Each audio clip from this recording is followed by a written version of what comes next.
Assalamualaikum warahmatullahi wabarakatuh. Waalaikumsalam warahmatullahi wabarakatuh. Alhamdulillahirrahmanirrahim. Asyhadu an la ilaha illallah wa asyhadu anna Muhammadar Rasulullah. Allahumma sholli ala Muhammad wa ala ali Muhammad. Alhamdulillah Bapak dan Ibu yang dirahmati Allah. Hari ini tidak terasa sudah 6 episode nih belajar sama Pak Teddy. Ya, ya karena 1 jam gitu, jadi nagih terus. Coba 5 jam. Mungkin hanya 2 kali. Ya. Kalau 5 jam langsung bosan, udah nggak mau lagi. Jadi emang pada titik lagi seneng itu di stop gitu ya, biar dia nagih. Ya alhamdulillah di sini sudah hadir Pak Teddy, lalu ada para guru, kepala sekolah dan juga orang tua murid nih yang ini orang tua murid nih Pak Bu Ayu ya, nanti kita mau jadiin guru aja deh. Nah rajinnya sama ini. Ya alhamdulillah hari ini kita akan lanjut ke bahasan dari buku Nasihat Diri untuk Insan Produktif. Ya, jadi hari ini akan ada penanya-penanya baru, bukan penanya sih, pengkomen atau pemberi insight ya dari apa yang sudah dibaca dari buku Nasihat Diri ya. Saya rasa mungkin buku saya hari ini agak-agak ketelingsut ya, udah lecek, ketelingsut tuh sedih banget. Dan saya apresiasi dulu nih buat Pak Yasin ya. Pak Yasin ini kalau ada acara jam 6 tuh jam setengah 6 udah dibuka ini ruang Zoom-nya. Dan hari ini ada sekolah. Tepuk tangan dulu buat Pak Yasin. Terima kasih, Bu. Hari ini Pak Yasin insya Allah akan memulai menyampaikan insight yang didapat atau hikmah yang didapat dari buku Nasihat Diri. Ya, saya persilakan kepada Pak Yasin. Ini nih Pak Yasin, namanya Pak Yasin. Ya, terima kasih Bu Nas. Terima kasih juga buat Pak Teddy atas bukunya, bagus banget di sini. Saya mau menyampaikan insight bab 46 tentang pernikahan. Insight yang saya dapatkan di bab ini bahwa dalam pernikahan setiap pasangan memiliki peran yang berbeda, di mana perbedaan peran itu saling mengisi dan melengkapi. Itu Pak Teddy, insight yang saya dapatkan. Nah, di bab ini juga ada pertanyaan.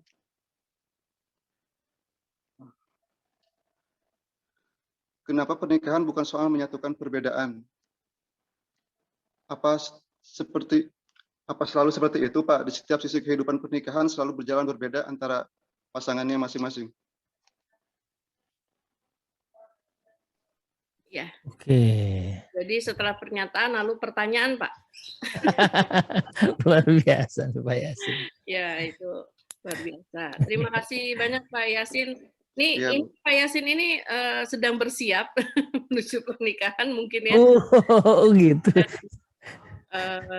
Apa namanya? Saya juga sempat baca bab 46 ini ya kadang kan ada quotes-quotes gitu ya bahwa pernikahan itu adalah tentang bagaimana menyatukan perbedaan gitu. Tapi ternyata Pak Teddy memunculkan yang tadi Pak Yasin sampaikan ya Pak ya. Dan diakhiri oleh pertanyaan. Memang seperti itu Pak. Ayo Pak, silakan. Jawab atau gitu. Bismillahirrahmanirrahim. Assalamualaikum warahmatullahi wabarakatuh. Terima kasih ya Pak Yasin. Pak Yasin ini namanya minimal seminggu sekali bisa disebut di masjid di dekat rumah saya. Ya, Kamis malam pada Yasinan. Jadi salah satu orang yang populer ya. Termasuk juga orang yang sangat terkenal tuh, Syekh Ahmad Yasin ya. Jadi luar biasa nih Pak. Oke, baru mau mempersiapkan pernikahan, saya pikir sudah menikah loh. Kalau dari Zoom kan wajahnya tampak sangat matang gitu ya. Jadi barangkali memang sudah sangat siap. Iya, dia udah matang nih, makanya udah deket nih. Luar biasa. Selamat Pak, moga-moga lancar ya dan diberkahi selalu. Iya, ini sebenarnya artikel ini itu saya bisa tiap tahun ya kalau ngeh ya. Tapi ya mungkin nyarinya agak repot. Jadi website saya itu teddybrasia.com, kalau ngeh setiap tahun di bulan-bulan Januari itu pasti ada artikel soal pernikahan. Karena itulah bulan di mana saya menikah. Jadi setiap tahun saya bikin refleksi. Nah, kebetulan pas di tahun buku ini ditulis itu ya refleksinya ini ya. Refleksinya ada artikel halaman 46 itu. Yang di tahun itu, ini berarti tahun berapa ya? Saya coba cek, ini buku terbit 2000, cetakan 2017 ya. Ya 2017 berarti pernikahan 2016 ya. 2016 ya pasti kalah jauh lah sama angkanya Bu Nastiti ya. Cuman waktu itu ya sekian belas pernikahan itu ya yang saya temukan adalah kayaknya bukan menyatukan dalam arti betul-betul bisa disatukan ya. Karena agak susah nyari penyatuannya gitu ya. Anggaplah ada orang yang ada keluarga yang kita mungkin punya istilah dalam arti yuk kita bikin visi keluarga misalnya gitu ya. Nah itu kan mungkin itu kan sebuah titik di luar diri kita ya. Ini suami, ini istri ya. Visi itu kan titik di luar itu kan. Titik di ujung yang pengen kita capai bersama gitu. Nah, tapi dua insan ini selalu berbeda gitu. Dua insan ini nggak pernah bisa disamakan. Justru karena itu bisa hidup bersama gitu. Nah jadi refleksi saya waktu itu adalah bukan perbedaannya yang disatukan ya, tetapi mungkin dalam bahasan yang lain tadi ya memiliki satu tujuan yang sama meskipun kita pasti berbeda.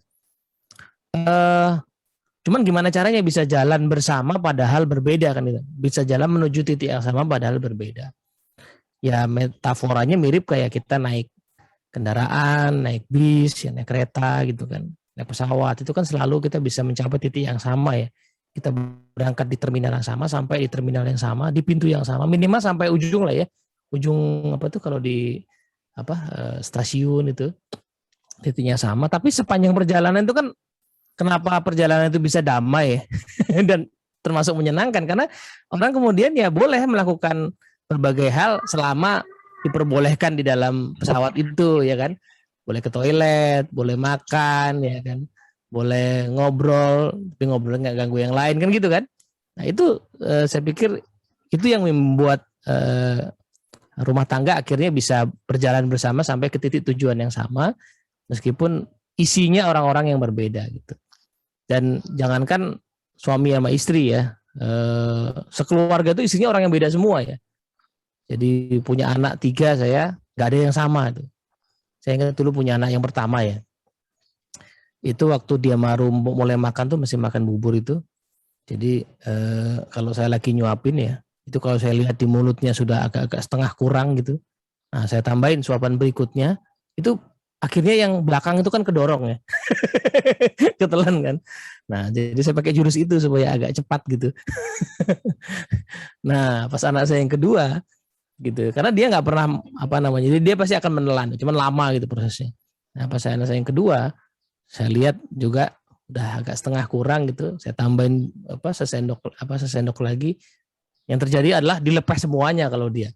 Jadi nggak bisa disamakan, bahkan habit makan pun ternyata tidak sama ya, nggak bisa saya pakai generalisasi ya. Itu anaknya 3 beda-beda, belum mertua, belum orang tua, belum keluarga ya. Jadi yang bisa kita lakukan adalah membuat sebuah titik ya, untuk bisa berjalan bersama. Tetapi di tengah-tengah itu pasti isinya adalah perbedaan. Nah, cuman terus gimana nih? Nah, ini menariknya ya. Sebenarnya perbedaan itu kan ada buat kita saling mengenal katanya kan. Pasti udah pada hafal ya ayatnya ya. Nah, salah satu penjelasan yang saya sukai dari ayat ini dari Ustaz Numan Ali Khan adalah saling mengenal itu ternyata, ini saya nggak ngerti ininya ya, detailnya ya. Yang dimaksud adalah mengenal secara mendalam gitu. Jadi mengenal secara mendalam. Artinya ini tantangan nih di zaman sekarang nih. Ya. Orang metropolitan ya, Jakarta dan sekitarnya itu punya tantangan, nggak mesti lo kenal secara mendalam tetangga kanan kirinya. Termasuk saya ya. Makanya kalau Rasul bilang jarak tuh misalnya radius 40 rumah di sekitar kita kudu kenal, itu menurut saya challenging sekali. Itu target yang sangat tinggi itu. Lah radius 5 rumah aja belum tentu saya kenal secara mendalam. Ini radius 40 rumah kanan ke kiri, waduh lumayan beda RT udah itu. Kalau di kompleks saya. Jadi mengenal secara mendalam ini yang jadi tantangan kita. Nah, karena dari mengenal secara mendalam kita akan ketemu, oh ternyata pasangan kita punya kelebihan yang kita nggak punya, justru itu kekurangan kita gitu. Nah, maka kita kasih ruang lah bagi pasangan kita untuk mengisi ruang itu. Sebaliknya, kita juga pasti punya ruang kelebihan yang pasangan kita nggak punya. Jadi berbagus-baguslah di kekuatan itu, ngisi kekurangan tadi. Nah, problem mulai timbul ketika dengan memahami masing-masing kelebihan, bukannya kelebihan dipakai buat ngisi kekurangan, tapi dipakai buat membanding-bandingkan. Istrinya suka masak, suaminya nggak suka. Lalu sang istri mulai bicara, aku kilo capek dari pagi masak. Nah, ini kan mulai membandingkan kan, aku masak dan kamu tidak gitu kan. Ya padahal kan suaminya nggak suka masak, istrinya suka masak. Kan masakan istri berarti kalau suaminya makan kan. Masakan istri kan baru berarti kalau suaminya makan. Coba suaminya nggak makan. Atau suaminya nggak doyan makan lah, bukan nggak mau makan ya. Suaminya nggak doyan makan gitu. Atau istrinya tuh suka makan masakan yang isinya, yang jagonya makan masakan yang kolesterolnya tinggi gitu ya. Suaminya kebetulan harus kontrol kolesterol gitu. Kan percuma itu, kelebihan nggak ada gunanya kan. jadi dia harus, nah sebaliknya suami juga begitu. Kebetulan misalnya anggaplah ini single income ya, jadi suaminya yang bekerja keluar gitu ya. Anggaplah begitu misalnya. Sekarang sih udah gak, ibu-ibu bening kayaknya nggak ada yang begitu sih, tapi misalnya anggaplah ada ya. Anggaplah ada yang single income, suaminya bilang begitu, aku lu capek dari pagi tadi sampai malam kerja. Nah ini problem karena mulai membandingkan gitu. Padahal ya memang bagianmu itu kerja, ya masukin uang gitu ke rekening supaya uangnya nanti bisa diolah ya. Diolah jadi taman, Ibu Nas ya, diolah jadi taman, diolah jadi kebun, diolah jadi rumah, diolah jadi itu perhiasan, diolah jadi. Loh kan kalau istrinya pakai perhiasan, suaminya juga senang ya kan. Jadi nah itu sih sebenarnya saya bilang sebagai bukan menyatukan perbedaan, tetapi masing-masing tuh ngerti perannya. Nah ini dua sisi berarti kan, ini dua PR besar. Pertama, secara individual dia harus paham saya itu bisa berperan di mana. Yang ini kan banyak orang yang juga nggak mesti langsung paham ya. Saya mesti paham saya itu perannya di mana. Tapi at the same time saya perlu empati, peka, ruang kosongnya di mana tempat saya bisa ngisi gitu. Ya kan, ruang kosongnya di mana. Nah jadi dua sisi itu. Nah itu yang akan membuat jadi saling bermanfaat hubungannya. Tadi Kira-kira begitu. Terkait dengan peran Pak Teddy, artinya maksudnya begini, kita mesti paham bahwa setiap orang itu perannya kan tidak satu gitu ya. Maksudnya apakah seperti itu? Misalkan saya perlu memahami bahwa suami saya punya peran sebagai karyawan, mungkin sebagai RT gitu kan. Iya benar. Sehingga dia punya kewajiban-kewajiban yang bisa jadi pada saat dia menjalankan kewajiban itu, di situ kita harus sadar bahwa apa yang dia jalankan itu memang bukan bagian ruang saya yang sedang dia perhatikan gitu ya. Iya betul. Gitu. Anggaplah tadi ya ada tugas di RT. Kebetulan suaminya ini sangat berbakat ya dalam menjadi ketua RT. Ketua RT itu maksudnya perlu bakat loh. Iya. Sangat berbakat. Nah, anggaplah istrinya pengen juga aktif. Kan belum tentu, kenapa? Anaknya 5, anaknya 6, banyak di rumah aja kerjaan udah banyak banget, bisa gitu kan. Belum lagi ngurusin sekolah ya kan, misalnya begitu ya. Kan nggak mungkin kan si istri akhirnya bisa membuat keluarga itu bisa berperan di RT. Suamilah yang punya kekuatan itu, yang alamiah, yang natural gitu. Ya, biarkanlah kalau gitu, berperan aktif gitu. Nah jadi problem kalau mulai hitung-hitungan. Ya kan, rapat RT sampai 3 jam nggak ada di rumah gitu. Ya misalnya ketika itu terjadi ya mulai jadi problem. Padahal memang rapat RT-nya lama, emang susah kadang-kadang ya. Saya ingat waktu ikutan ngitung pemilu aja tuh, ampun dah, ya kan. Betengah malam itu, ya kan. Baru operasi ngitung doang ya, belum yang lain-lain ya. Jadi ketua RT lebih sulit seperti ya. Iya. Manajer. Begitu Pak Yasin, ada yang mau dikomen atau dari yang lainnya terkait dengan bab pernikahan? Ya, terima kasih Bu. Jawabannya cukup. Saya Ya, yang kurang tolong cariin, Pak. Kalau saya Baik, menyimpulkan gini, Bu. silakan. Pak. Harmonisasi itu terbentuk karena keberagaman, bukan karena Nah, keseragaman. wih. Ya. Setelah 6 Gitu. kali ketemu makin cakep nih komennya nih Pak Rashid nih. Nah gitu aja Pak Yasin. iya, Jadi makasih, cari Pak. yang beragam Pak Yasin. Iya. Ya. Satu hal lagi soal pernikahannya. Saya baru merasakan ya ada gunanya. Sorry, bukan ada gunanya. Kan ada bahasan di Al-Muqarrar tentang pembagian waris ya. Iya. Ya kan? Nah, itu kan patokannya udah jelas, terus diakhiri dengan kamu nggak tahu lah siapa di antara anggota keluargamu itu yang pernah berjasa bagimu, gitulah kurang lebih ya. Jadi kenapa ada begitu ya? Karena kita kadang-kadang nggak ikhlas ya, harus bagi ke anggota keluarga misalnya yang kayaknya nggak ada perannya. Tapi kalau saya coba refleksi itu, perjalanan pendek hidup saya itu, kayaknya orang yang ngerasa begitu karena melihat bahwa dalam anggota keluarga itu nggak ada perannya untuk durasi yang belakangan ini. Kebetulan misalnya hubungannya lagi jauh dan segala macamnya. Tetapi ya, saya pernah mengingat satu pengalaman misalnya. Anak saya yang pertama itu dulu at least setahun sekali ya, ada 1-2 hari itu yang harus dititipkan kepada kakak ipar saya gitu. Jadi kakak ipar saya tuh waktu itu kerjanya agak memungkinkan untuk bawa anak kecil ke kantornya, bahkan bawa ponakannya gitu. Dan kita titipin 2-3 hari kadang-kadang. Karena itu habis lebaran, cuti saya sama istri udah habis, susternya belum pulang, pembantu belum pulang, ya kan? Gak mungkin ibu saya yang mengurus gitu. Misalkan itu masih kecil banget kan, masih di bawah 3 tahun. Jadi kakak ipar saya bilang gitu. Nah, coba kalau dipikir-pikir ya, anggaplah itu kakek ipar saya sih melakukan lebih dari itu, tapi anggaplah misalnya ya kontribusinya hanya 2-3 hari itu saja setahun, kan signifikan. Seandainya nggak saya titipin waktu itu anak mungkin nggak selamat loh. Ya kan? Jadi dalam hidup itu ada ya saudara-saudara yang kadang-kadang kita nggak sadari perannya. Nah itu bagian dari pernikahan juga gitu, bagian dari mengisinya itu seperti itu. Pertanyaannya apa yang saya bisa isi pada kehidupan kakak ipar saya misalnya. Salah satunya ini kalau ada kandidat ya gitu ya, kakak ipar saya masih available. Jadi kalau ada kandidat nanti bolehlah kita gitu. Misalnya kayak gitu. Jadi itu sih saya bilang, oh iya dalam kehidupan ada minimal kadang-kadang cuma 1-2 titik, tapi kalau nggak ada itu mungkin nggak selamat loh, ya kan.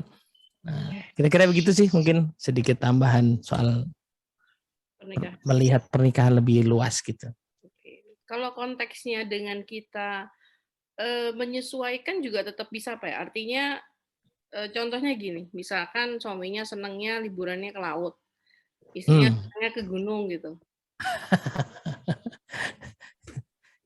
Itu udah ketemu, tinggal ke Gunung Kidul. Di Gunung Kidul tuh namanya Gunung Kidul kan. Jadi di gunung dong, tapi di situ ada banyak pantai bagus. Pantai.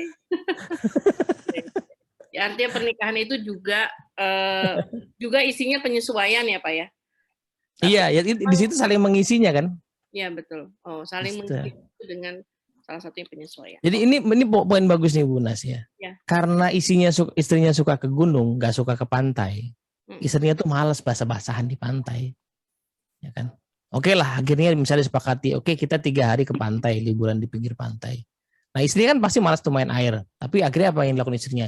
Nyiapin bajunya, nyiapin makanannya, gelar tikernya. Nah itu kan akhirnya membuat jalan-jalan ke pantai itu jadi tetap meaningful kan. Istrinya tahu diri ya, saya malas basah-basahan, saya di belakang aja nyiapin. Ya kan? Karena lah kamu sama anak-anak. Nah gitu iya. Oke. Caranya seperti itu. Ya, begitu tuh teman-teman, jangan berantem ya. Ya. Baik, terima kasih bab pernikahan. Waduh, ini ngeri-ngeri sedap nih Pak Yasin. Silakan selanjutnya saya Bu Nun ya, mungkin udah siap ya. Nah, ini Bu Linda. Bu Nun ada? Bu Nun siapa? Bu Unun Unun itu adalah Oh, Bu guru Unun, saya belum lihat. guru PAUD. Oh, ini Oh, rajin. ini ada. Unun Lestari. Ya, Iya, rajin Assalamualaikum Ibu. live, paling rajin hadir. Silakan. Bu Nun mau bab berapa? Mohon maaf sebelumnya karena kan belum punya bukunya, cuma Oh. saya suka ngikutin di YouTube ya kan pertemuan keberapanya diulang-ulang lagi. Cuma yang saya ambil itu yang bagian 5 yang dengan Pak siapa ya, Ade itu kan Pak Ade, karena Bening kan nggak ada kan. Cuma hanya 2 orang, Pak Teddy sama Pak Ade. Yang saya ambil itu kita memohon jalan yang lurus sebablah jarak yang dituju, tetapi yang dituju itu tidak ada hal yang akan dicapai. Yang di YouTube bagian 5 itu, Pak. Oh, bagian 5 itu 2 minggu lalu ya? Bukan. 2 minggu lalu, 4 minggu lalu. Jadi itu ada kesalahan dalam penayangan, itu 4 sebenarnya beda buku kajian 4. Oh iya. Kirain saya itu yang baru, Ibu. Jadi saya rangkumkan beberapa yang saya cari itu kata-katanya yang itu aja, yang bagian bab 5 itu mohon Mohon jalan lurus. pendapatnya. Atau saya agak lupa itu artikel berapa ya? Berapa ya? Awal-awal sih. Insya Allah nanti next mau beli sih. Next Wih. bukunya ya Pak Teddy. Berapa Pak Yasin yang sudah beli? Udah banyak sih. Baik. Jadi poin yang apa tadi Bu? Maaf. Jadi Yang kita yang- memohon jalan yang lurus. Oke. Sebablah jarak yang dituju, tetapi yang dituju itu tidak ada hal yang akan dicapai. Jadi sesuai prosesnya itu bagaimana kita menyikapinya, Pak. Jadi gimana kita memohon jalan lurus, tetapi di arah yang dituju Tidak ada hal yang akan dicapai. Jadi sesuai prosesnya yang berdoa gitu kan, karena kan ujungnya nggak ada gitu, tujuannya nggak ada gitu. iya gitu Pak. Ya, saya cermati Oh. di setiap bagian-bagian Bapak di YouTube itu kan. Jadi saya selalu ngulang-ngulang. Jadi setiap materi itu saya selalu dituliskan juga. Tapi next time sih mau beli bukunya juga. Nggak apa-apa, nggak maksud saya mau nanya tadi. Oh, gimana kalau kita pengen jalan yang lurus ya, tetapi di ujungnya tuh nggak ada gitu ya. Kita belum punya tujuan gitu maksudnya Bu Nun ya. Iya, belum membangun tujuan. Tujuan. Ya susah nyari jalan lurusnya ya. Ya. Kalau tujuannya nggak ada, itu mirip kayak kita naik Gojek ya. Coba aja kita buka aplikasi Gojek, terus kan pertanyaan pertama kan mau kemana kan pasti kan. Atau kalau bisa GoFood kan titiknya di mana gitu kan. Nah kalau kita masukin titiknya itu ya nggak bisa lanjut ya. Sebenarnya nggak bisa lanjut. iya. Berarti harus ada tujuannya juga ya Pak kan. Ibaratnya kan tujuan itu juga mempunyai kerikil-kerikil juga ya, yang harus misalkan dilandasi kesabaran ataupun keimanan kita ya berarti. Iya. Karena sih jalan lurus itu kan sebenarnya jalan yang ideal, tapi nggak betul. Sekarang betul-betul ada ya. Kalau kita lihat ya di Bogor aja deh, coba nyari jalan lurus kan jarang banget. Ada Ya kan? Ya betul Pak. Dan juga ada doang kayaknya sih yang, tapi itu juga pasti ada belokannya lah ya kan. Iya betul. Nah, cuman apa sebenarnya? Saya dulu penasaran kalau jalan yang lurus itu tidak banyak ya. Ya seringkali jalan yang dibuat ya, jalan buatan gitu. Jalan lurus itu nggak banyak. Lalu sebenarnya apa fungsi dari, kalau di matematika ada jalan lurus itu ya, garis lurus adalah titik terdekat antara dua titik itu kan yang Pitagoras itu ya. Nah, kenapa kok ada itu? Padahal kenyataannya nggak pernah betul-betul ada. Cukup banyak lah jalan lurus itu. Ya karena jalan lurus itu diperlukan untuk meluruskan pikiran kita kan sebenarnya ya. Jadi saya tahu mesti ke kompleks sebelah, ke rumahnya Bu Nun misalnya gitu ya. Nah, saya kan mesti masang dulu jalan lurus ke situ kan di pikiran saya kan. Cuman pas mau jalan, ya ditutup ada kondangan, saya belok dulu. Nah pas saya belok dulu, saya kenapa betul-betul bisa nyampe di sana, cari jalan lain, karena di kepala saya itu ada jalan lurus itu loh. Jadi saya belok, gimana Bu? Maksudnya jalan yang tepat mungkin, jalan lurus. Iya, saya kan di kepala saya harus ada, gitu loh. Lalu saya belok kanan dulu, tapi ini kalau udah belok kanan berarti saya mesti ke kiri dikit nih, lurusin lagi gitu kan. Bahkan kalaupun saya harus memutar agak jauh ya karena semua jalan lagi banjir misalnya gitu ya. Saya bisa mutar dan menemukan lagi kan karena di pikiran saya tuh ada garis lurusnya gitu. Di situ. Ini berarti saya mesti muter terus akhirnya balik ke situ. Gitu kan? Ke titik. Nah, itu sebenarnya fungsinya kalau menurut saya ya, fungsinya jalan lurus itu situ. Jalan lurus ideal seperti dalam Pitagoras itu ya. Iya. Karena nggak betul-betul ada jalan yang lurus cukup panjang ya di dunia ini. Jalannya pasti belok-belok, ada belok dikit, ada belok lurus gitu ya. Jadi makanya nggak bisa kita menemukan jalan lurus tanpa kita punya tujuan. Jadi mesti ada ujungnya. Artinya doa kita gini Bu Nun. Begini Bu Nun ya. Doa kita itu adalah bagaimana kita selalu ditemukan pada jalan yang menuju arah tujuan kita. Doanya itu analoginya gini. Mudah-mudahan dihilangkan rintangan ya, jadi sehingga kita nggak perlu belok jauh dulu gitu ya. Ya kalaupun belok jauh ya belok jauh lah itu yang terdekat gitu. Oke. Terdekat untuk kembali lagi ke jalan yang lurus. Iya betul. Ya, Kan kalau dibalik di balik itu kan diambil dari Al-Fatihah ya, ihdinas siratal mustaqim siratal ladzina an'amta 'alaihim kan. Jadi si kriteria jalan lurus kan jalan orang-orang yang sudah terbukti proven diberikan nikmat. Di Quran ya para nabi dan orang-orang yang bukan nabi tapi disebutkan kan kriterianya, ceritanya disebutkan. Nah, itu kan cukup banyak ya, nabinya aja 25 misalnya gitu kan, belum yang lain-lain. Nah, itu kan sebenarnya jalan lurus yang kira-kira sesuai sama berbagai kondisi kita ya kan. Oke, iya. Di antara kita ada yang nggak beruntung, ngomongnya gagap ya kan, belajar dari Nabi Musa kan, itu misalnya. Di antara kita ada yang orang tuanya bahkan nggak beriman, belajar dari Nabi Ibrahim misalnya. Di antara kita ada yang dari lahir udah kaya kan, Nabi Sulaiman tuh bingung mau nyari duitnya udah ada ya kan.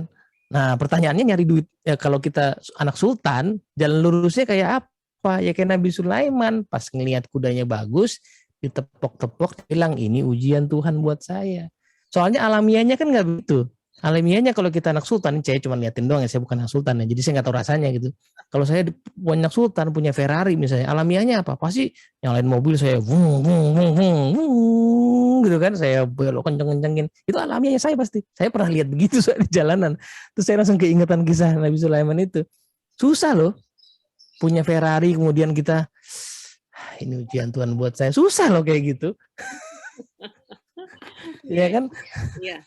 Kalau Ferrarinya itu kita perjuangkan dari bertahun-tahun, mungkin minimal pas dapat itu alhamdulillah gitu, minimal pas dapat. Tapi kalau udah dari lahir jalan lurusnya apa? Itu kan kayak gitu-gitu. Itu yang challenging. Makanya nah sebaliknya jalan beloknya udah dikasih tahu. Jalan beloknya tuh ada yang karena kebodohan ya, nggak tahu gitu. Tapi ada yang tahu tapi ngeyel gitu. Ya, nah, itu jalan beloknya. Ya. Belokan itu sudah dikasih tahu ya Pak Teddy ya. Iya. Kamu akan tersesat gitu ya. Sudah dikasih tahu tapi ngeyel. Oke, terima kasih Bu Unun. Ya, terima kasih Pak Teddy atas penjelasannya. Sama-sama Bu Unun. Bu Linda. Iya Bu. Ini guru SMP Pak. Guru SMP, guru center lagi ini dosen kampus Bening. Bu Sumarti. Tiba-tiba udah bikin aja gitu. Iya. Emak. Iya. Terima kasih Bu Nas, Pak Teddy. Saya tertarik di bab 53. Judulnya cukup. Kan sering tuh kalau misalkan lagi ngajar, cukup ya teman-teman gitu kan. Cukup. Nah ini saya baca kurang dan lebihnya sesuatu akan menurunkan produktivitasmu. Terus, alam semesta diciptakan dalam keseimbangan. Hal ini memberi kita pelajaran bahwa yang cukup itulah yang baik. Dalam kecukupan terdapat keseimbangan, sebab yang tak seimbang adalah ia yang tak aman. Bisa karena kurang, bisa karena lebih. Nah, yang saya ambil itu apapun yang berlebihan atau yang kekurangan itu tidak baik, ya kan? Cukup. Nah, gimana caranya kita tahu kalau misalnya itu udah cukup, ya dalam konteks kehidupan itu udah cukup. Sedangkan kalau misalkan kita lagi ngajar, ya cukup ya materinya sampai sini, nanti dilanjut lagi. Nah kalau misalnya dalam kehidupan, cukupnya itu kayak gimana Pak? Gitu. Jadi mohon sedikit sedikit arahannya gitu Pak. Terima kasih. Wah, kasih Bu Linda ya. Tadi kalau bicara soal ide, soal cukupnya kita sepakat gitu ya Bu Linda ya. Pertanyaannya secara praktisnya gimana nih? Nah di bagian akhir tuh ada tuh sebenarnya di dalam 223 ya. Itulah perlunya ilmu dan seni. Ilmu akan mengajari kita batasan umum kecukupan segala sesuatu. Batasan umum ya. Namun karena kehidupan itu dinamis ya, maka senilah yang akan dijadikan diri ini peka pada kekurangan dan kelebihan. Jadi saya tuh dulu terkesan dengan satu buku yang dibuat sama anak kedokteran yang lagi habis wisuda ya, wisuda dokternya, jadi udah koas ya, mereka wisuda, terus mereka bikin buku tuh, buku insight mereka selama belajar di kedokteran sama selama habis koas itu, judulnya The Art of Therapy gitu. Saya penasaran kenapa bukan The Science of Therapy, kan dokter itu sangat ketat ya dengan sains gitu kan. Ya dibilang sainsnya itu waktu berapa tahun S1-nya itu ya, sarjana kesehatannya. Tapi pas udah di lapangan, mereka di puskesmas, di mana yang semua keadaan tidak mesti ideal gitu ya. Itu akhirnya ya mereka memahami bahwa itu selalu soal seni juga ya. Makanya ada poskoas itu lama, spesialis lebih lama lagi gitu ya. Karena ilmu itu selalu ya sesains apapun ya, seilmiah apapun selalu perlu seni.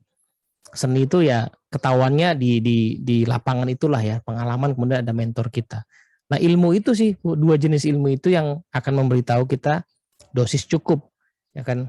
Misalnya saya cerita sedikit di bidang saya ya training gitu, misalnya pelatihan SDM. Saya ingat dulu banget gitu ya, saya tuh kalau bikin materi ya semua hal pengen saya masukin. Oh ini penting gitu kan. Akhirnya ya tentu saja ya sesi saya tidak pernah juga menjadi sesi yang meaningful gitu. Nah belakangan ini ya ketika kami akhirnya kerjanya dalam tim ya, ada yang jago dalam mendesain, ada yang jago mendelivery, ada yang jago bikin slide, ada yang jago bikin panduan segala macam ya.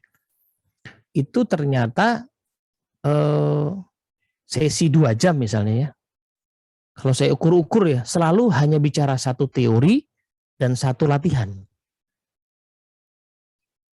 Cukupnya itu gitu. Kenapa? Ya karena teori itu perlu ada pembukaannya, habis itu pelajari teorinya, habis itu ada diskusi kelompoknya, habis itu ada latihannya, sebelum latihan ada brief latihannya, habis itu latihannya harus cukup, setelah latihan didiskusikan lagi, 2 jam habis, ya kan? Nah, taunya dari mana? Kok 1-2 jam itu hanya satu teori dan satu latihan? Ya dari pengalaman kita gitu. Pengalaman kita bahwa bukan soal banyaknya, tetapi soal apa yang dibutuhkan oleh orang.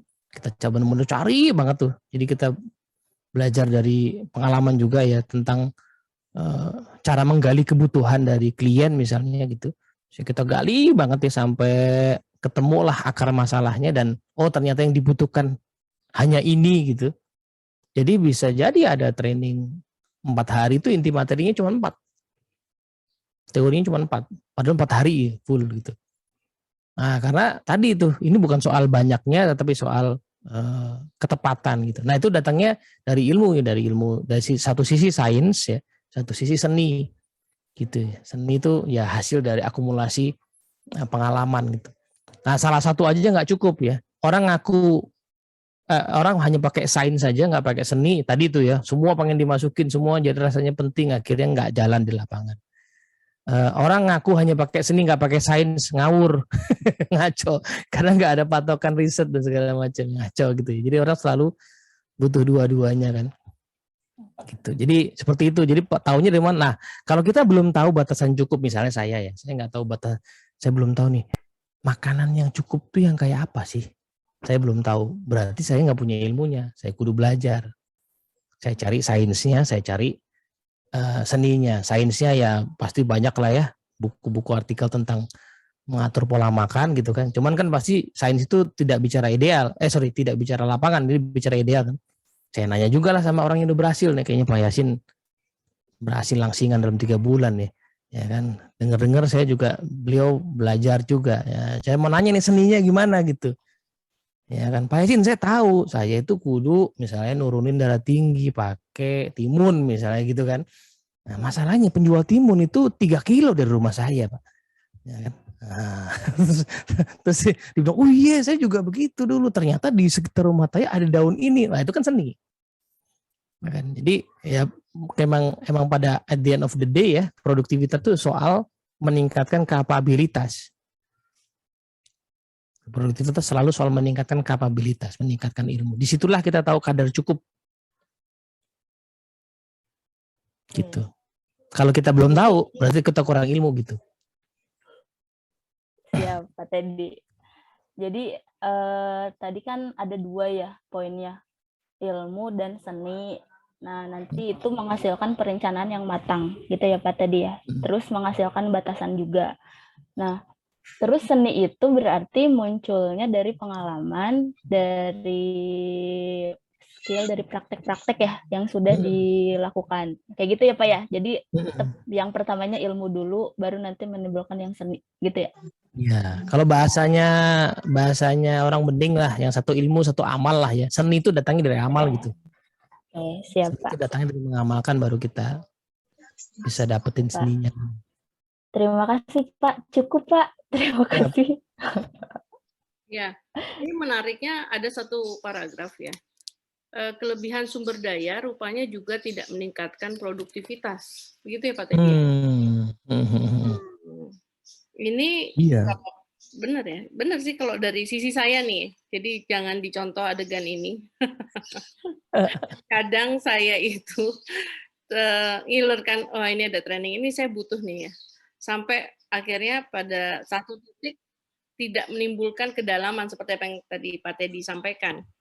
Bahwa ilmu itu bukan banyaknya, tetapi bagaimana kita bisa mendalaminya. Ya. Akhirnya udah saya cut, walaupun wah tawaran training itu banyak banget ya. Aduh, saya pengen itu gitu. Nah, sampai pada satu titik saya melihat diri saya tidak produktivitas, dilihat dalam arti seharusnya setelah saya mengikuti kajian ilmu yang ini atau training yang ini, seharusnya saya bisa menghasilkan karya yang baru. Seharusnya saya memiliki ya sesuatu itu tadi amal yang baru kan. Tapi ternyata enggak, karena sudah ditimpa lagi dengan materi-materi lain. Seperti itu mungkin. Iya, segala kelebihan itu kan pasti ada eksesnya ya. Kelebihan lemak, kelebihan gula, kelebihan garam, itu kan bisa eksesnya. Kelebihan ilmu juga tentunya sama gitu. Kelebihan ilmu dari si knowledge ya. Ya kalau yang kita kenal ya dalam sejarah ya. Yang tadi tuh orang yang sesat itu kan salah satunya yang tahu tepi ngeyel itu. Rabi Yahudi itu kalau untuk bisa menjadi kredensial ya sebagai ulamanya mereka itu, kita akan geleng-geleng kepala lihat jam belajarnya. Kenapa mereka dulu dijuluki sebagai ahbar ya? Ahbar itu orang yang jarinya selalu penuh dengan tinta zaman dulu, karena mereka nulis gitu berjam-jam kayak kita, tapi nggak ada yang diamalin gitu ya. Itu problemnya kan. Jadi dan kalau yang saya dengar dari Ustadz itu di sana ucapan ulama itu langsung jadi bagian dari agama gitu. Jadi bayangin betapa banyaknya ya aturan agama itu karena pendapat satu Ustadz itu ulama terus langsung jadi aturan agama gitu, misalnya banyak. Dan itu tidak membuat bangsa lebih baik ternyata gitu kan. Nah kita ini kan ada di antara dua itu ya, di antara ilmu dan amal. Ilmunya wajib belajar ya dengan kesahihan yang diusahakan sebaik mungkin, tapi juga tahapan berikutnya adalah mengamalkan ya, karena dari pengamalan itu akan datang ilmu-ilmu rahasia ya. Ya kita menyebutnya seni ya. Ilmu rahasia itu ilmu yang adanya di saya tahu rasanya. Oh, empati itu yang kayak gini, kan nggak cukup dengan teori empathic listening gitu, kan nggak bisa. Saya harus beneran latihan mendengarkan orang. Ternyata orangnya ceritanya panjang banget. Saya lagi habis ikut training mendengarkan nih, saya mau dengerin orang curhat, wah ini dia mau curhat, saya dengerin ternyata panjang banget ceritanya. Kemudian saya berusaha menahan sesuai dengan teori tadi, lalu kemudian kerasa gitu, oh ternyata ini yang namanya empati. Ini kan nggak bisa terjelaskan ya, tapi itu ilmu.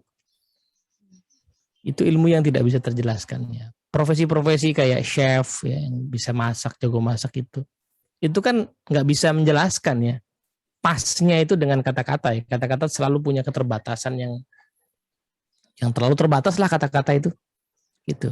Makanya kemarin ada satu sesi saya ngobrol-ngobrol, isinya mak-mak semua nih Bunas. Kemudian, iya Mas ternyata, terus tiba-tiba curhat gitu.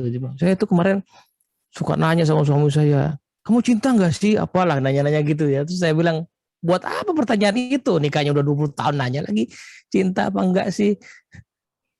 Pertanyaannya kan kata cinta itu tidak bisa menampung ya kenyataan yang sebenarnya. Kalaupun dia jawab iya atau enggak itu kan pertanyaannya sehari-harinya gimana selama 20 tahun itu kan, itu yang lebih penting. Suaminya bingung lagi mau jawab apa, terus Iya. dia marah. Iya, karena kan tadi ya kata-kata terlalu terbatas ya untuk menampung keseluruhan makna gitu.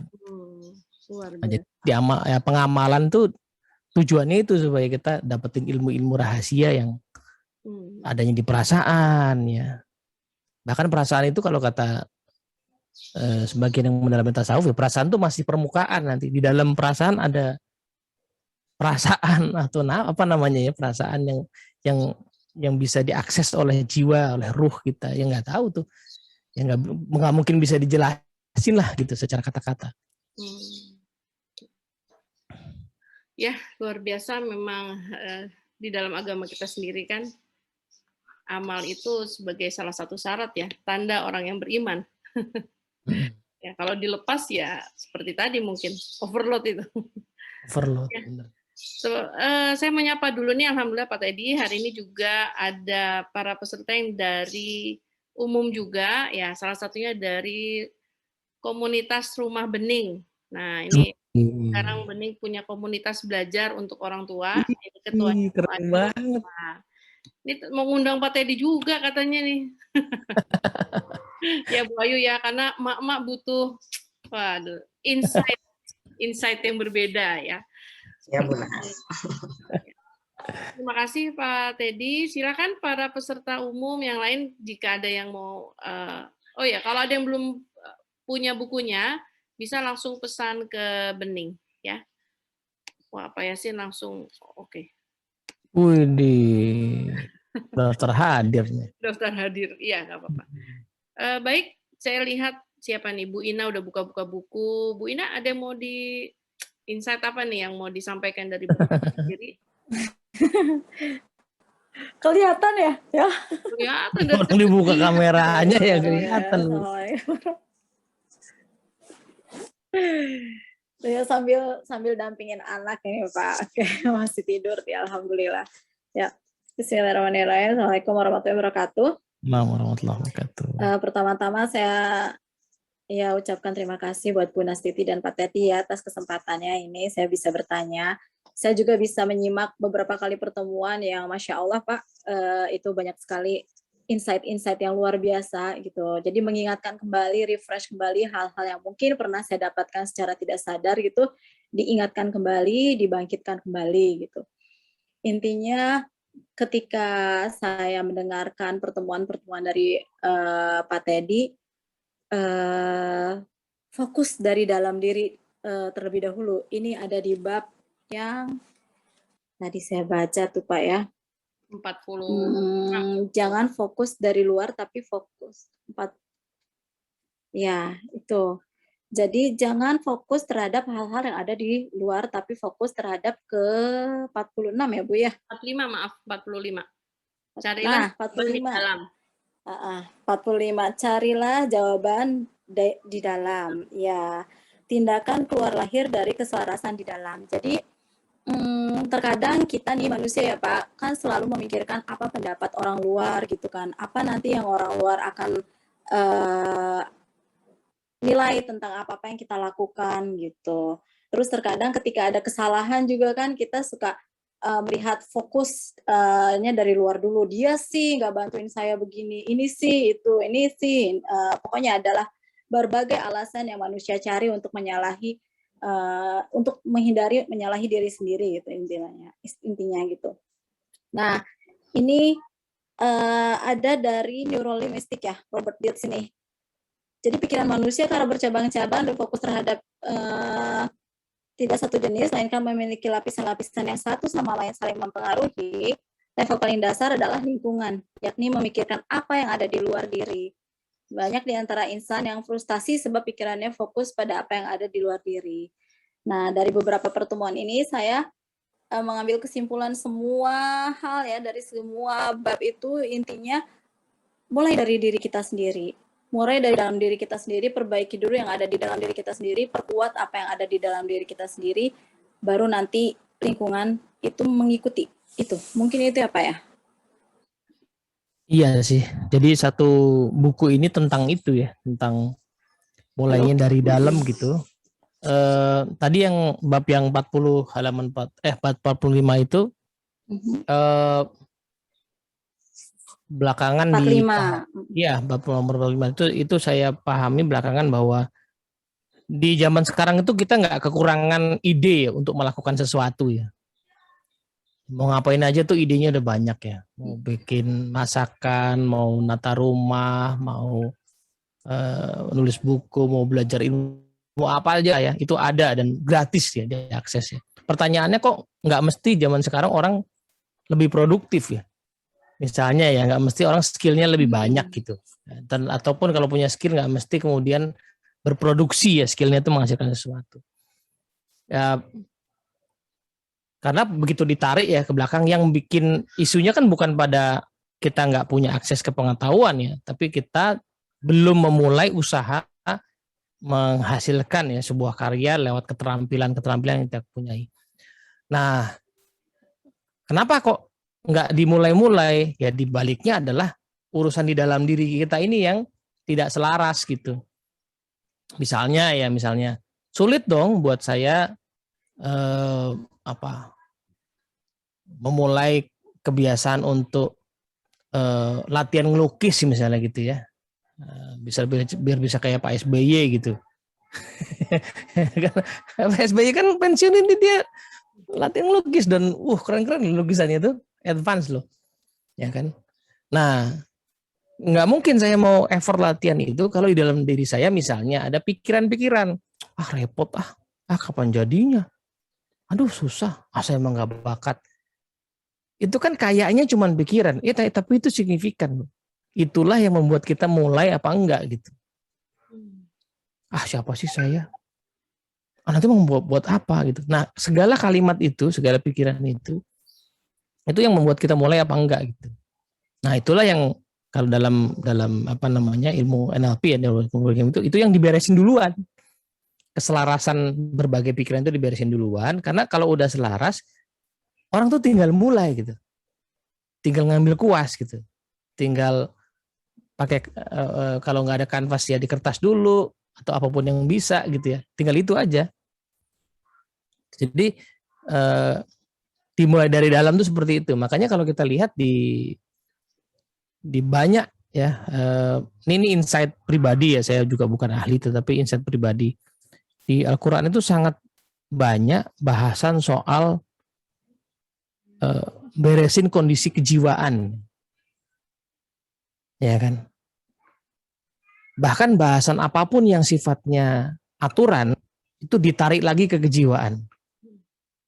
Ya kan? Misalnya bahas aturan tadi lah, aturan waris gitu ya. Aturan waris itu kan clear and sangat clear ya. Tapi yang bikin nggak dijalanin apa? Kejiwaan. Misalnya nggak rela, iri, itu kan iri hati, ketidakrelaan itu yang diberesin. Makanya terus kemudian dikasih tadi tuh ya, kamu nggak tahu loh siapa di antara keluargamu yang berjasa. Nah itu kan urusan beresin pikiran, beresin kejiwaan. Karena kalau itunya beres, aturannya tinggal jalankan. Ya kan?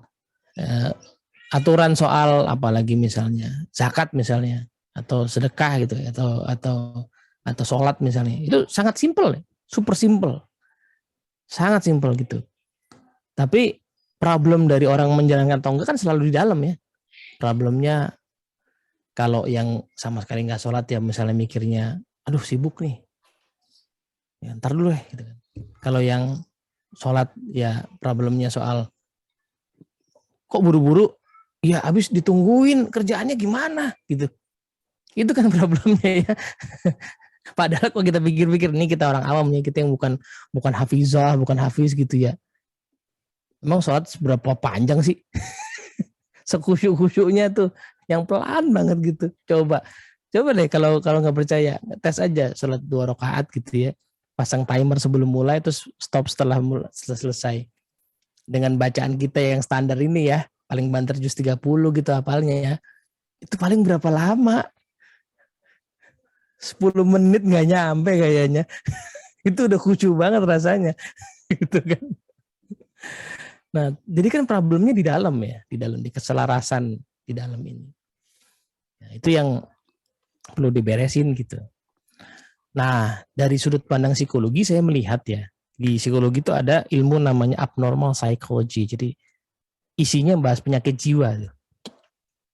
Nah, saya dulu penasaran kenapa di Quran nggak ada petunjuk soal mengatasi penyakit jiwa, mengatasi skizofrenia, mengatasi depresi, mengatasi fobia, kok nggak ada? Padahal itu kan problem yang nyata ya. Nah, asumsi saya ya, kondisi kejiwaan yang sudah kadung bablas jadi abnormalitas, itu dulunya adalah hal-hal kecil. Ya, dulunya adalah rasa takut, tapi nggak diberesin, lalu jadi fobia atau trauma. Ya kan gitu. Dulunya adalah ya sedikit merasa rendah diri lah gitu, sedikit nggak diberesin, akhirnya jadi depresi, terus bunuh diri. Ya, depresi itu ini loh salah satu pembunuh paling besar. Selain penyakit jantung itu depresi. Itu. Nah, kok nggak ada petunjuk mengenai depresi? Ya karena mungkin yang Quran itu ngajarinnya adalah memprevent depresi. Mencegah depresi, mencegah fobia, mencegah trauma. Nah itu yang kecil-kecil itu yang ada kan, tentang kesabaran, tentang kesyukuran, tentang keikhlasan ya. Nah itu yang dibahas gitu. Itu kan urusan dalam lagi ya, urusan dalam kita. Begitu kira-kira, Bu Ina. Iya, terima kasih Pak Teddy. Tapi lingkungan itu sangat berpengaruh ya Pak ya. Mungkin Ya kalau kita untuk biarkan, sampai ke titik kita. kalau kita Ya, biarkan lingkungan itu mempengaruhi gitu. Paling banter, paling ujung ya ketika kita nggak tahan dengan lingkungan, itu kan kita akhirnya disuruh pindah juga, suruh hijrah. hijrah. Kalau nggak hijrah malah disalahin loh. Betul. Jadi jangan bilang bahwa ya gimana saya nggak jadi koruptor loh, bapak saya koruptor. Ya kamu harusnya hijrah. Kalau memang bapakmu itu koruptor dan selalu mencekoki ide tentang korupsi, ya kamu minggat dari rumah. Nantilah kalau kamu sudah berdikari ya tetap maintain silaturahim, tapi minggat dulu. Kalau sudah nggak sanggup gitu, keluarlah dari rumah itu. Dan saya ngomong gini ini bukan iseng-iseng ya. Nggak ada sih orang tua yang nyuruh anaknya korupsi, nggak ada. Karena kalimatnya nggak begitu. Kalimatnya begini, udah nanti gampang lah. Kamu mau kerja di mana nanti bapak bantu. Teman bapak banyak. Kalimatnya begitu kalimatnya.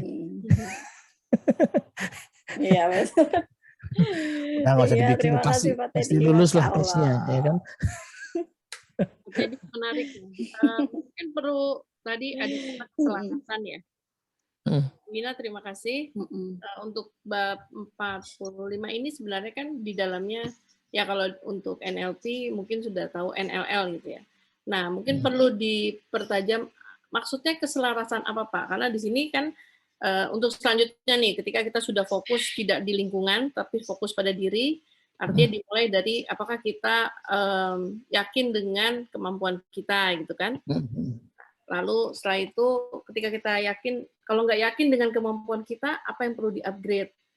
Oke, mungkin sedikit ya. Ini sebenarnya Bunda sudah bisa jelasin sih sebenarnya, cuman pura-pura nanya aja. Tadi yang dimaksud dengan tahapan, bukan tahapan ya, jenis-jenis pikiran lah ya. Jadi kalau menurut yang Robert Dills itu, dia punya pandangan begini. Jadi pikiran itu berjenis-jenis ya, dan jenis-jenisnya itu bisa digambarkan dalam sebuah lapisan-lapisan gitu ya. Lapisan paling basic itu berpikir di level lingkungan. Yang kita mikir hal-hal di luar kita yang nggak bisa kita kendalikan. Aduh cuaca panas ya, aduh hujan ya, aduh macet ya, aduh PPKM mobil ganjil genap ya. Ya itu yang paling basic. Nah di atasnya ada pikir yang disebut dengan berpikir di level perilaku. Oh ganjil genap berarti ya harusnya saya berangkat lebih pagi atau berangkatnya agak siangan, justru nanti jam sekian udah harus selesai. Nah itu kita nggak lagi fokus di lingkungan, kita fokus di perilaku, apa yang bisa saya lakukan kan. Gitu. Nah di atasnya perilaku ada level namanya kemampuan. Nah perilaku kita itu kan tergantung kemampuan kita ya. Kenapa dokter itu kayaknya gampang banget nyuntik gitu. Nah karena dia udah membangun skill, keterampilan untuk mempelajari segala hal tentang menyuntik. Yang kita lihat kan cuma perilaku nyuntiknya, padahal di balik perilaku nyuntik itu ada pengetahuan anatomi, segala macam pengobatan banyak sekali. Jadi kenapa kita dikasih suntikan nggak berani nyuntikin ya? Karena kita nggak punya kemampuan itu ya kan. Berarti kalau kita mau pengen bisa melakukan sesuatu, maka kita tambah kemampuannya. Tadi pertanyaan Bu Linda ya, itu saya bisa taunya cukup ya dari ilmu ya. Ilmu ini di tahapan kemampuan. Jadi pertanyaan kita adalah saya mesti belajar apa, ya saya mesti latihan apa, saya mesti belajar sama siapa gitu kan. Nah di atasnya kemampuan ada yang namanya keyakinan, belief di dalam bahasa Inggrisnya ya, keyakinan. Keyakinan itu sesuatu yang kita anggap benar ya. Dia bisa benar, bisa juga tidak, tapi yang jelas dia kita anggap benar. Gitu. Nah, kenapa ada keyakinan ini? Karena tidak semua hal di dalam kehidupan kita tuh bisa dirasionalkan ya. Susah merasionalkan malaikat, itu susah. Udahlah nggak usah buang-buang waktu. Tapi yakini bahwa ada yang mengawasi. Nah akhirnya kita jadi memakai kemampuan accounting kita buat bikin laporan yang benar, bukan bikin laporan yang ngaco gitu. Ya kan? Karena ada keyakinan itu. Ya kan? Nah di atasnya keyakinan ada keyakinan juga sebenarnya, tetapi keyakinan tentang diri kita sendiri, namanya identitas diri, tentang siapa saya. Nah ini yang saya sering contohkan, misalnya ada orang kepepet, nggak punya pekerjaan lain, sebenarnya bisa ya cari uang dengan cara jualan, jadi reseller gitu ya. Kok nggak dijalanin? Nah kadang-kadang ada identitas diri, saya kan dulu VP, masa sekarang jualan. Nah ini identitas diri nih, saya memandang diri saya sebagai siapa gitu, akhirnya nggak mau melakukan, padahal di bawahnya bisa. Nah keyakinan yang paling tinggi adalah keyakinan di level yang namanya spiritualitas. Gitu. Nah ini keyakinan yang tentang hubungan kita dengan Tuhan ya, dengan semesta gitu ya, dengan sesuatu yang jauh lebih besar daripada kita gitu ya. Nah keyakinan tentang spiritualitas ini nanti kalau di dalam frameworknya Pak Robert Dills itu ini ada levelnya ya, meskipun tidak patok ya, karena kan ini kan asumsi ya, namanya teori kan asumsi. Ini ada levelnya. Untuk mengatasi problem di satu level, kita at least harus naik satu level di atas. Jadi kalau saya mau mengatasi lingkungan saya yang berantakan, saya harus fokus setidaknya di perilaku kan. Apa yang bisa saya lakukan untuk beres-beres kan gitu kan. Nah, tapi kalau problemnya di level perilaku, saya minimal naik ke kemampuan. Kalau level di kemampuan, saya minimal naik ke beresin keyakinan saya. Keyakinan saya justru masalahnya di situ, saya naik ke level identitas, dan terakhir ya spiritualitas. Yang dimaksud dengan keselarasan itu adalah atas sampai bawah ini selaras. Selaraskan. Gitu. Biasanya sebuah perilaku nggak berjalan karena salah satu aja ada yang tidak selaras. Tadi misalnya di level keyakinan nggak selaras, jadi nggak dilakukan. Di level identitas nggak selaras, jadi nggak dilakukan. Saya punya 4 video tentang hal ini ya, mampir ke YouTube channel saya. Jadi kalau mau lebih detail ada 4 video, judulnya Neurological Level. Jadi monggo ke situ aja nanti. Ya, ini jangan dihapus dulu Pak, ya Bapak. Masih ada ya? Mau narik Nah, kan? Iya. Ya, ini menarik nih Pak, apalagi semua di sini kan ada profesi guru, mungkin yang dari peserta umum ada profesi-profesi yang lain ya. Saya coba mengulang ya tadi Pak Teddy, tadi yang lingkungan nih, misalkan saya ambil guru nggak apa-apa ya, para guru nih, saya teringat sebenarnya ini sebenarnya apa yang sudah terjadi di guru-guru di Sekolah Bening Indonesia, dan saya melihat saat ini semua selaras, itu produktivitasnya luar biasa gitu Pak Teddy. Ya.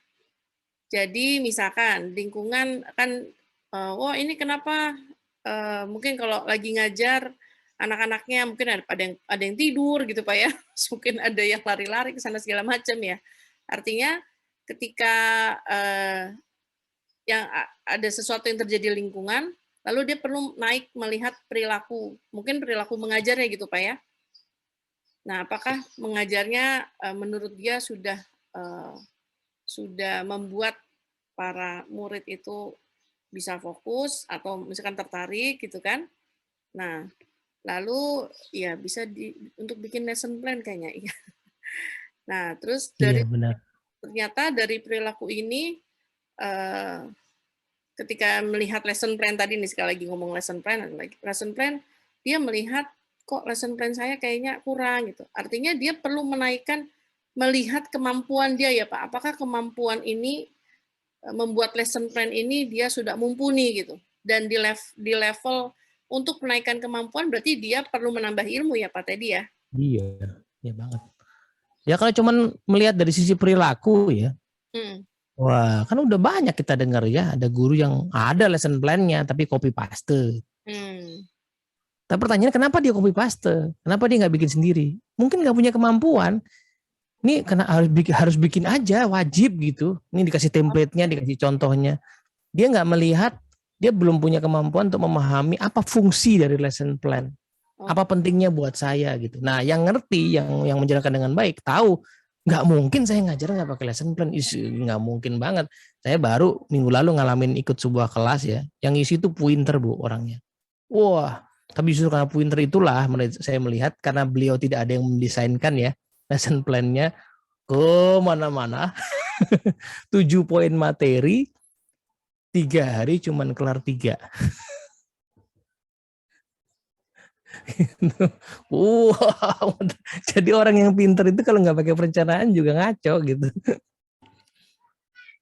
Nah itu misalnya gitu. Nah itu berangkat ya mungkin di level kemampuan ya belum punya kemampuan. Nah, itu nanti perlu diisi. Tapi kita bisa lihat lebih ke atas lagi ya. Kenapa saya nggak nambah kemampuan? Mungkin ada keyakinan yang tidak selaras gitu ya. Udah tua Pak saya, mau belajar apa lagi sih? Nah itu identitas diri. Ya kan. Saya tuh emang nggak bisa nih ngajar anak-anak SD gini, pusing saya. Nah itu keyakinan ya kan. Itu saya kalau itu. Nggak mau ngajar remaja. Nggak mau ngajar remaja SD, nggak sanggup saya. Lanjut Pak, dari keyakinan setelah itu? Itu identitas. Ya. Identitas tadi kan saya udah tua, siapa sih saya? Ya kan, saya cuma lulusan apa? Nah itu identitas tuh. Ya kan. Nah yang paling ujung adalah spiritualitas ya, niatnya buat apa gitu. Kan akan beda guru yang bikin lesson plan karena wajib ya, sama guru yang pengen bikin lesson plan karena ya sampai di spiritualitas misalnya dia meyakini bahwa loh apa yang terjadi di kelas itu saya nggak bisa kendalikan, itu takdir Allah itu. Anak saya nggak tahu mungkin di rumahnya ada apa dia pun. Yang jelas ikhtiar saya adalah perencanaan. Perencanaan itu bagian dari ikhtiar saya. Kalau waktu 2 sesi 2 jam mata pelajaran nggak saya rencanakan terus kacau, sudah jelas ikhtiar saya tidak optimal. Nah, tapi kalau sudah saya rencanakan lalu tetap kacau, ya paling tidak saya kemudian sudah menjalankan ikhtiarnya lah gitu misalnya.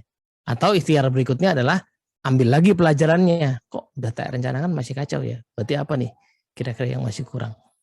Nah itu kan beda pasti semangatnya antara yang wajib dengan yang memang itu bagian dari ikhtiar ya, bagian dari sepaket kerja tugas amanah saya.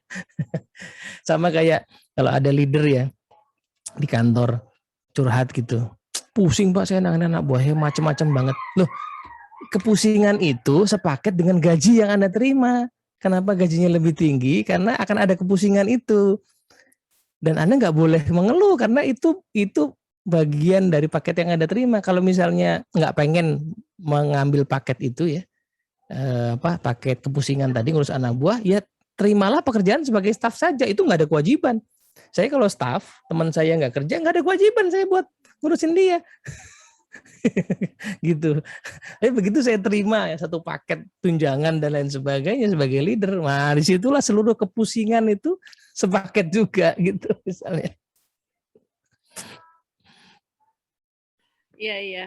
Masya Allah ya. Jadi itu namanya selaras ya Pak antara ketika kita merasa tidak tidak mampu ya berarti dicek level di atasnya keyakinan. Atau termasuk tadi dimulai dari perilaku, jangan-jangan kalau di sini menarik Pak dari perilaku ke kemampuan, tindakan kita itu amat bergantung pada ilmu yang kita miliki. Ya, Abraham Maslow pernah berkata, jika yang dimiliki hanya palu, maka semua hal akan tampak seperti paku.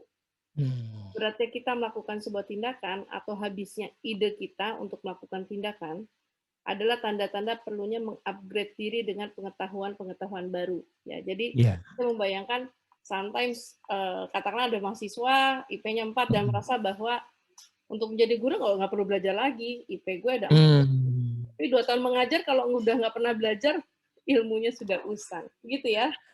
Itu ini Bu Nasiti. Jadi dulu saya waktu masuk di kantor ya, masuk di Dunamis ya, saya merasa saya tahu 7 Habits gitu. Saya merasa saya terkenal baca bukunya gitu ya. Pas saya masuk ya, ternyata senior saya tuh nggak ada yang standar kayak ngajarin, nggak ada yang sama ya, beda-beda.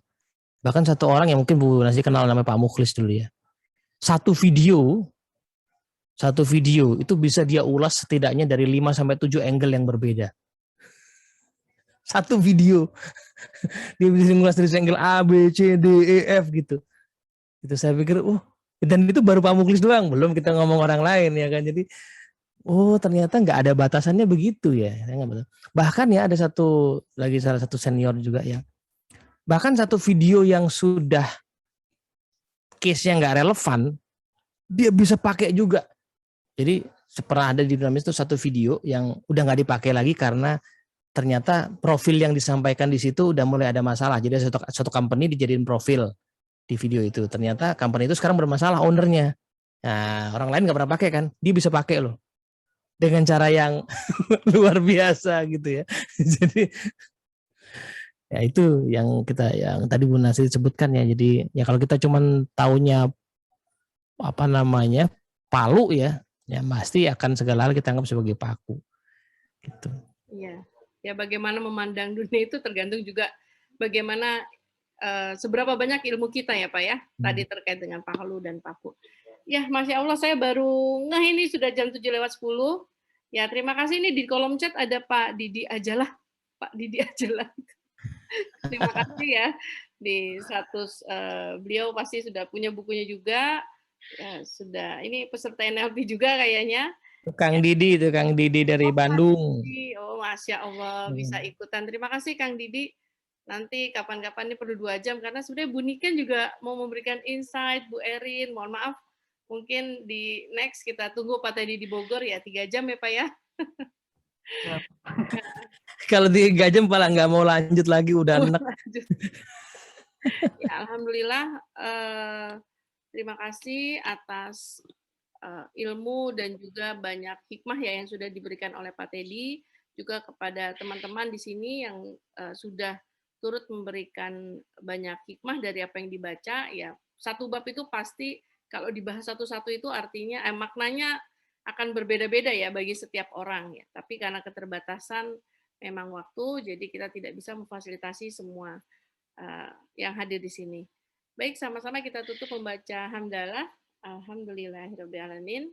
Subhanakallahumma wa bihamdika asyhadu an la ilaha illa anta astaghfiruka wa atubu ilaik.